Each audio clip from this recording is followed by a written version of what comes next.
It's currently the 4th of July, so Vince and I have a long weekend to celebrate Independence Day, and we decided at the very last minute that we were going to come down to Virginia and visit Grayson Highlands State Park. Now, last 4th of July, we spent our weekend looking for wild ponies on the beach in Virginia, and this 4th of July, we're going to spend our weekend looking for wild ponies in the mountains of Virginia. We only have a half day today. It's about noon, and we just arrived in the park. We spent the night driving, overnighted in a rest stop, so we're not going to get to tackle any big hikes today, but we are going to do a couple shorter ones, and we are definitely going to look for wildlife.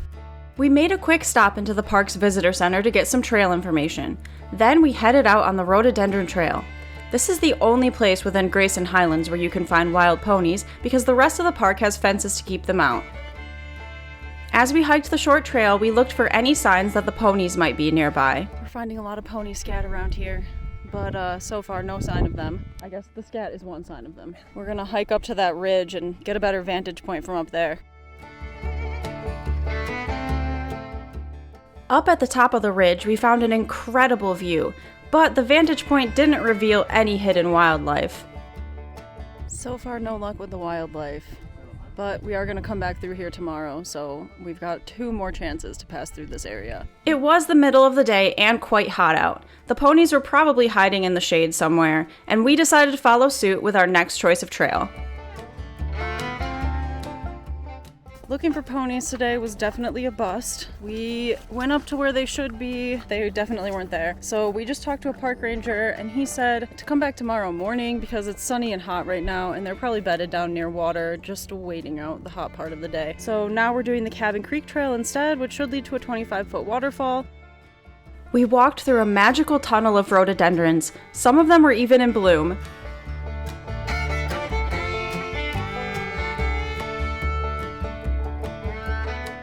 Eventually, the path met up with a rocky creek bed, which we followed until we found the waterfall. This was the perfect spot to cool off by wading in the water, and with no other visitors in sight, it was a peaceful place to relax before tackling the short hike back up to our parking spot. After spending the night on the road, we were both worn out, so it was great to get a little break to recharge a bit.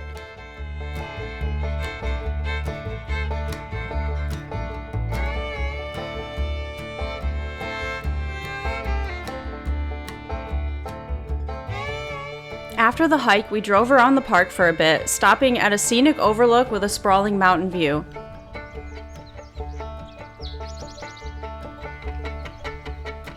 We also stopped to check out this patch of rhododendrons that were in full bloom.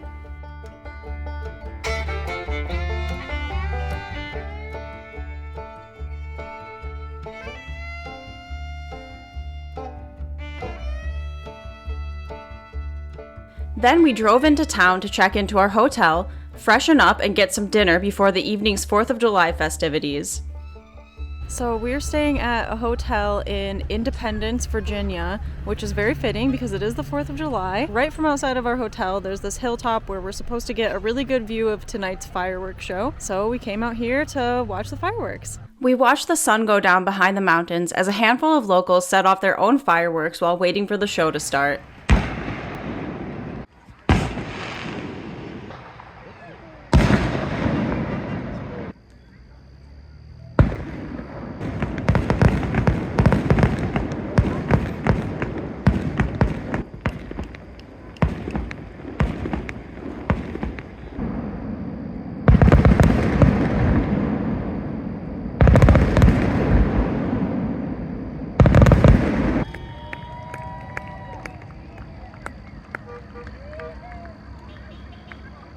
We're back at Grayson Highlands today. The park just opened and this is kind of our last chance to see ponies. The weather's looking pretty iffy. It is supposed to storm today. We're gonna try to climb Mount Rogers today, but we'll see if the weather prevents that from happening.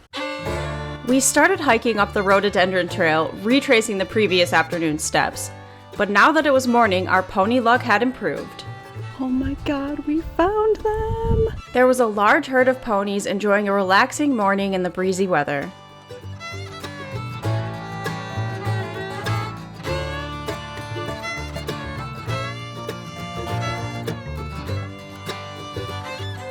The ponies were introduced to this area by the Forest Service in the 1970s in an effort to maintain grassy alpine balds that were once clear-cut farmland before the parks were established.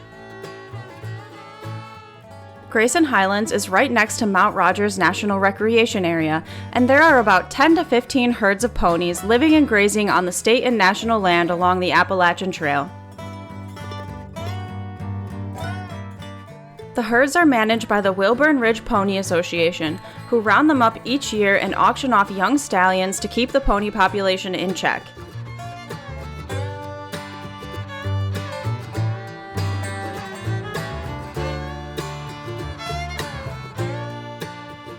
While there are signs all over the park warning visitors against feeding the ponies, it became pretty apparent that not everyone adheres to that guideline. At first, the ponies largely ignored me and Vince, but once they noticed us, they came on over to investigate, clearly thinking we might have something to feed them. I'd be lying if I said this wasn't cute, but it was also a bit unsettling, especially when the ponies nearby started kicking at each other. We quickly decided that they were getting too riled up for us, so we waved goodbye to the ponies. Bye, ponies. And continued along the path until we met up with federal land and the Appalachian Trail. The forecasted thunderstorm hadn't materialized yet, but there was a strong breeze and the clouds above us were moving very fast. Vince and I hiked uphill, trying to move fast so that we could be off the mountain before the storm started. Along the trail, we saw stunning alpine vistas and evidence of another animal that's known to roam the park, longhorn steer.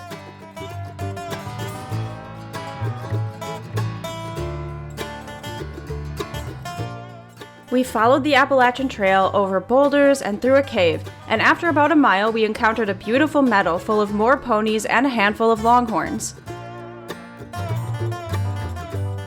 This time when we got closer to the herd, a foal approached us right away. He wasn't too bothered that we didn't have any food to offer, he just made do with what we did have on us instead. Really? You're eating my shirt? Discipline your son. I managed to put some distance between myself and the foal so I could get some pictures of the longhorns, which are owned by ranchers in the area but free range in the park in the summer months.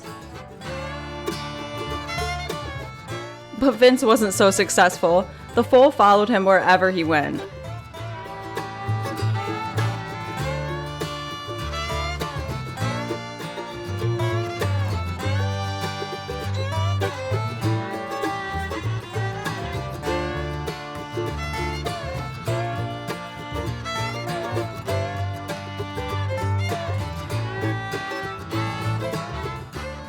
I was pretty ecstatic to get to see not one, but 2 herds of ponies that morning, and seeing the longhorns only added to my excitement. Wow, that was really cool. With more clouds building above us, we eventually decided we had to keep moving. But after another half mile or so, we were stopped by a 3rd herd of ponies who were grazing at a backpacking site. Once again, an adorable foal trotted right up to greet us. As I was filming the ponies, we suddenly heard the thunderous sound of hoofbeats running through the forest in our direction. We backed up until we were back on the trail, and a few ponies zoomed through the campsite, clearly agitated. They made heinous screaming sounds as we crept along the trail, keeping a good distance between us and the altercation. Yikes.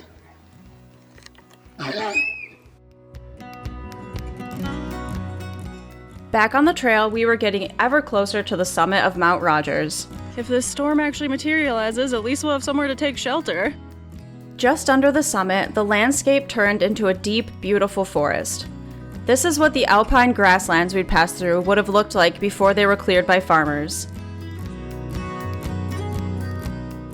This is it. We're at the summit of Mount Rogers. It is the highest point in Virginia at 5,722 feet. There's not really a view from up here. It is pretty much just forested, but it's a really beautiful forest all the same. We got some really nice alpine views to pass back through on our way back. And I think we're just gonna have a quick snack right here and then head back down. We ate lunch at this survey marker, which was the only real indication that we were at the summit of anything. Then we started the 4.5-mile hike back down to our car.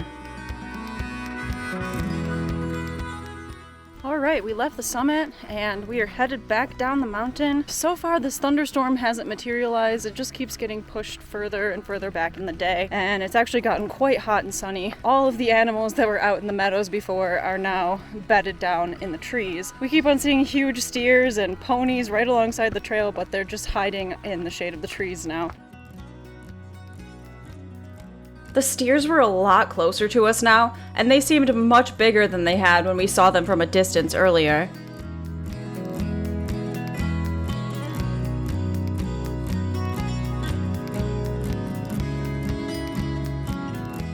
On the return hike, we spent some time admiring the scenery in this alpine bald between Pine Mountain and Wilburn Ridge. Without ponies and steer to distract me, I was much more appreciative of the rocky landscape.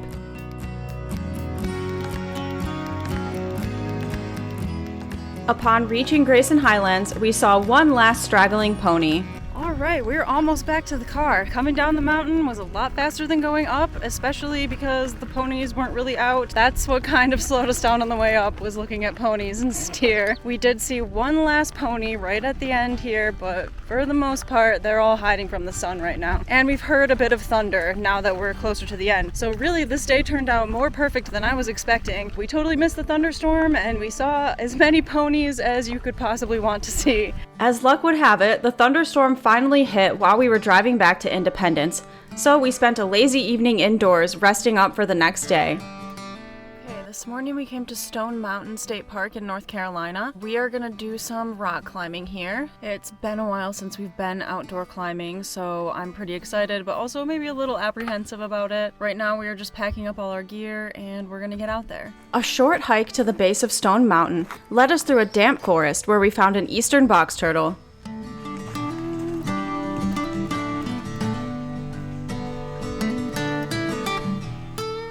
When we reached the mountain, we filled out a climbing permit form and then started putting on all of our gear. Vince picked out what route we would do because I wasn't feeling up to leading anything after a couple of years of barely climbing at all. He chose a classic 3-pitch trad route called the Great Arch.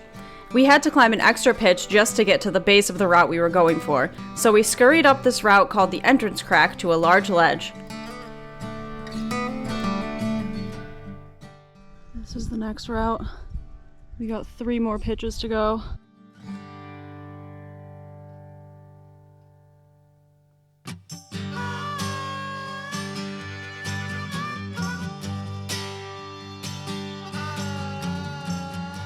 Vince climbed up the first pitch and I followed, meeting him at a hanging belay spot. You ready for 2 more pitches? Hope so. I'm not ready. It's so hot. After we took a few pictures together, Vince started up the second pitch, which took a lot longer because there was a section of it that was wet. We can hear like every word that people down in this valley say because this is just like a giant echo chamber. All those little people down there, we can hear them. We were both relieved to be through the wet rock when we arrived at the next anchor. 1 pitch left to go. That last one was a little sketchy. Vince started pitch 3, which didn't take nearly as long because the climbing got very easy towards the top. Vince just finished the last pitch, so it's almost my turn. This is really rad, but it's also a little scary. It's just psychologically intimidating being up this high. Soon I was following him up, and it wasn't long before I joined him at the top of the route.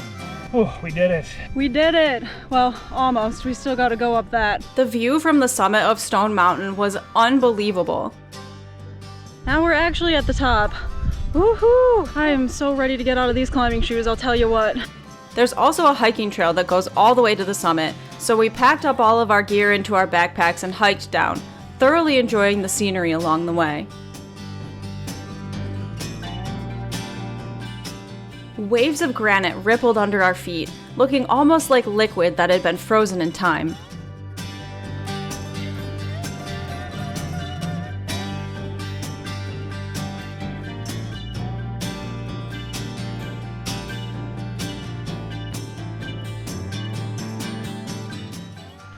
Hey Vince. Oh, man.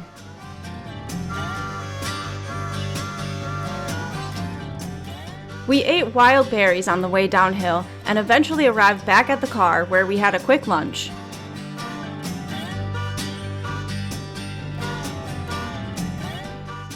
Wow, that turned out really cool. That is not the hardest climb Vincent and I have ever done, but it was definitely the biggest. The view from the top was absolutely amazing, and actually I'm kind of glad that we didn't have to hike up there because it's really hot and trudging uphill that far would have been a lot more of a bummer than it was to climb up it. After months and months of not climbing, that was definitely a fun reintroduction to the sport. We're both pretty beat after that, but we're gonna do one more quick hike to a waterfall before we head back to Independence for our last night at our hotel. Tomorrow we drive home. We hiked down a steep set of stairs to get to the bottom of Stone Mountain Falls. Once there, we were able to enjoy the beauty of the tall waterfall, and we got to cool off by wading in the refreshing water. This felt amazing after baking on the hot wall all morning with no shade to protect us from the harsh sun.